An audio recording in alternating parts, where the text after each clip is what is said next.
Baal di nga wax rek ay questions sécuritaires. waaw les événements en Afrique. surtout ça. surtout ça.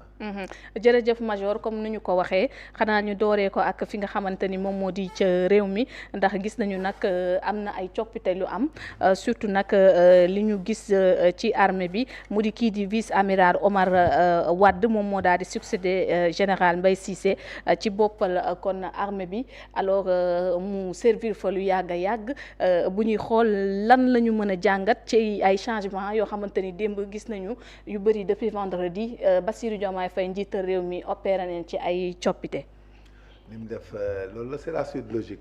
suite logique gu armée la parce que le général Mbaye Cissé day dem retraite day retraité en février quoi ay 12 février 2026 maintenant question de proactivité la. parce que armée dafa nekk institution yu lourde yoo xam ne dafay bëri ay démembrement bëri ay branches. bëri ay mécanismes. il faut s'imprégner donc ki lay remplacer.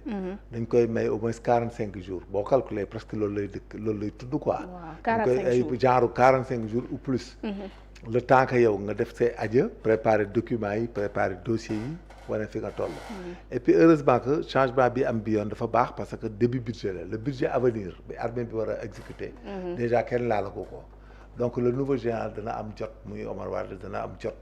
mën a exécuter budget ba pare à partir de l'exécution de ce budget mën a def ay projections yeneen pour les lacunes quoi. les failles ak les insuffisances mu mën ko déterminer. parce que il a la globalité de son budget. bi nga xam ne prédécesseur ma ko defoon. le choix maintenant dans l'armée choix la boo xam ne boo xam ne c'est dans les projections tout court. Il y a pas de problème parce que comme ni ko président waxoon la transparence et tout le monde peut compétir s'ils sont à grade égal mais le président de la République c'est lui qui fait le choix et il choisit une autorité de consensus koo xam ne bu ñëwee ci armée gi dana mën a yor ñëpp yemale ñëpp et puis amener l'armée vers l'avant et puis stimuler les troupes développer morale bi pour ñu mën a servir le pays parce que le but de l'armée sa mission principale c'est de défendre d'aller en guerre ou au combat. gisoon na benn photo mu fan yee randonnée bi ñu defoon sax. waaw randonnée bi moo tax armée le but visé il faut un chef de guerre un chef boo xam ne ëllëg bu ñu la këttee ne yoon dana mën a manager l'armée ñu xeex. un chef de guerre. waaw l'armée loolu la de il faut des chefs de guerre l'armée du comme gendarmerie il faut des chefs qui peuvent faire le maintien de l'ordre la police judiciaire police de même mais armée il faut avoir des chefs de guerre. Les autres parades ay affaires yëpp ay détails la par exemple les médecins c'est d'accord ils supportent logistique le support la de support la tudd day dem supporter bu ñu dem guerre faj. les logistiques autres mais armée il faut nga am ay chefs de guerre et loolu président de la République moom moo yor seen i dossiers. donc choix bi président Diomaye am na ci. mais Diomaye mooy non bien sûr mooy choisir. ki ko doy ak ki ko neex. parce que armée amul daan waaj daf ma magu yéeg daf ma nangam. armée sa grade kenn mënu la ko xañ. oui sa grade yaa ko moom. tu es sergent tu es adjudant tu es major tu es colonel général ça c'est ton grade que tu as acquis par sa fonction. mais nag li ñu lay nommé par poste bi ngay utiliser. bi ngay occuper au sein de l'institution. day nekk loo xam ne sa chef mooy xam ne yow mi mën nga fii mën nga fële. bu waa ji mënee gauche kii mën droite kii mën le centre. donc nag ki mu choisir y a pas de commentaire à faire c'est un choix judicieux et opportun. Et puis c'est le président de la République qui l'a choisi il lui a fait confiance. Tout le monde se met dans les rangs et puis jàppale ko ku nekk dem exécuter sa mission parce que c'est comme ça que l'armée marche. L'armée c'est pas votre démocratie là. Et cette dichotomie de politiciens là. Donc l'armée c'est la discipline générale c'est le dévouement la loyauté et la marche droite vers le but parce que armée ça nécessite des sacrifices. contexte bi surtout major. contexte bi ñu toll daf fi baax oui. contexte bi ñu ci def dafay nekk chef ñoo xam ne parce que ñoom ñi ngay gis ñoom Omar Wade yi dañuy li beneen militaire amal la ñu am bien que c'est un marin mais dafa am ay école de guerre. am ay école d'état-major comme ñëpp jàng comme ñëpp lépp lu officier général mën au Sénégal mën na ko. donc le choix est opportun. et dynamique et puis c'est normal. le reste mooy li ñu koy demander ñun. c'est quoi c'est de mettre les militaires dans de bonnes conditions bien les former. et les mettre en condition pour éventuellement en cas de besoin. pour notre sécurité mu mën leen déployer et puis ñu défendre le territoire national. C'est tout ce qu'on demande. Mbaye Cissé depuis 2023. waaw Mbaye son père était gendarme donc frère am beneen bi sax ndeysaan ñun ñoo nekkoon ensemble. moom yéen a nekkoon ensemble. oui Mbaye c'est notre frère son père je le connais son papa même qui était gendarme je l'ai connu à Kaolack.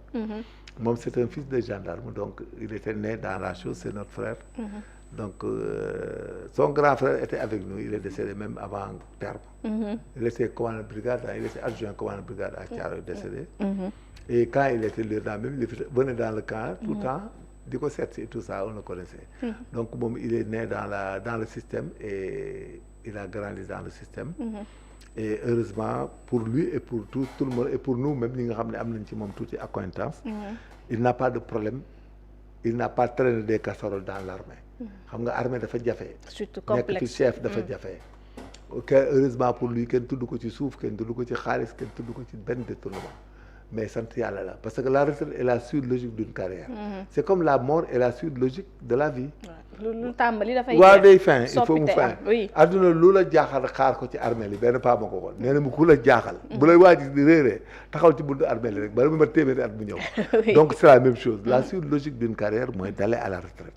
te am na lu gis nañ ci diggante bi lu Ousmane Sonko waxoon à l'Assemblée dem na ci benn dëkk bi ñu koy laaj également garantie ngir réew mi surtout investisseurs yi dañ koy soxla wala partenariat yi wax na ni kaaraange bi ñu gën a am te ëppale ko moom mooy armée boo xamante ni politique ñoru ko li nga xamante ni leneen la ñuy doxaleek lu bokkul sécuriser réew mi ñoru ko en tout cas loolu mu loué ko surtout am na lu fi jaar lu bëri diggante 2020 ak léegi. loolu la effectivement parce que bu doon armée bananière lañ yor mais li fi amoon bu yàgg armée yi jéem nañ fi def dara. mais armée yi dañoo nekk à équidistance de li fi xewoon yëpp. gérer ko avec technicité haute malgré les soubresauts lu ngay wax lañ ko. naan kii day def lii kii day préparer cet ordre de chroniqueur xaw ma de tiktokeur je ne sais pas lu ñu waxul amul pays bu ñu ko defoon armée gi déstabilisé wu. ak gendarmerie police. mais gendarmerie police ak armée dañu tenir droite. bien que y a des gens qui vacillaient il y avait des taupes partout les taupes c'est dans tous les pays am na ñu nekk ci suuf di civil yeeg yooyu ak poste di ko occupé di wax ak opposition di wax ak ce qui n'est pas normal. mais l'essentiel armée gi ci armature normale bi dañoo joué amuñu benn penchant. amuñu benn problème les officiers ont été carrés partout dans la police dans la gendarmerie comme dans l'armée. donc leneen coïncidence yi nag am na yeneen civil doon ngarale parce que bi ñuy nommé sax da nga koy xam. voilà da ngay xam ne ñii dañu am nañ ci lu nekkoon c'est pas le hasard. mais ça ne nous intéresse pas parce que li nga xam ne mooy soubassement mooy racine réew mi c'est l'armée qui le tient la gendarmerie la police. le reste c'est pas un problème c'est normal c'est le caractère c'est la nature de l'individu. am na ñoo xam ne seen àdduna intérêt jaral na leen lu ne. donc c'est ça notre problème et puis ñun on les met à l'écart et puis on sait que c'est des enfants de Satan quoi. oui te boo xoolee sax remaniement boobu am ci côté armée bi am na ay nomination bu ci mel ni bu général bu division bi di Philippe Henri Dia moom actuellement inspecteur force armée depuis octobre 2022 la ñu yóbbu ca poste bu sous-chef d'état-major général des armées également mu di sous SEMGA. c'est SEMGA c'est normal. oui parce que armée aussi dafa am ce qu'on appelle un TD. xam nga armée quand tu nommes un chef de l'armée par confiance. Donc boo ko indee il faut que la hiérarchie soit respectée doo indi ku ko gën a chef. waaw da ngay indi keneen dana am ñuy affecté am ñuy déplacé et tout ça. mais tout ça c'est dans la logique de maintenir l'armée dans son TD dafa am tableau des effectifs. dafa am aussi des normes il y a l'état-major il y a ceci ici c'est occupé par un officier général un officier nangam. ku nekk da nga xam nga noonu la armée bu ñuy affecté bu ñu yeewu rek. c'est armée gendarmerie yooyu c'est pas un fourre-tout. waaw parce que même booy affecté dans une brigade. munoo affecté benn commandant brigade adjudant ba pare bëgg fa affecté adjudant chef. adjoint mënta nekk waaw mënta nekk mënta nekk donc armée dafa am lu ñuy calculer ay carré bu ngeen yemee grade dañuy xool ancienneté bi ki gën a ancienneté bon chef donc du ñu affecté jamais armée quelque part même bu ngeen yemee grade ñu indi waa ji mu gën la ancien c'est vice de forme la sinon dañuy changer grade ak yooyu am na nee nag mais nag des fois bu ñu doon nommé comme ay poste de haut commandement wala général di nangam ku ñu nommé yaay chef alors mu ngi noonu kon di nekk ci coppite yi nga xamante ni constaté nañu ko ak affectation yi nga xamante ni am na comme bu Cheikhou Camara actuel conseiller bu défense bu kon premier ministre moom mi nga xam dina jël fonction. Cheikhou Camara wala c'est le dernier général wala. waaw moom mooy affectation bi concerné le général Cheikhou Camara actuel conseiller défense du premier ministre moom nag nee nañ dina jël fonction de chef de l'état-major particulier du président de la République. Cheikh Camara xam naa ko il était là-bas à la primature. Oui. Non, il était là-bas même dañ ko fa bàyyi. waaw ci peggu il est très bon. alors ñu dem ci leneen major dañu constaté di coup d'état yoo xamante ni mi ngi xaw a tàmbalee bëri ci sous-région bi gis nañ bi am ca Guinée déjà di nga ma wax sa gis-gis ndax am na ay critiques yu ci am ba CEDEAO par la suite yónnee na fa délégation ngir ñu xool transition bi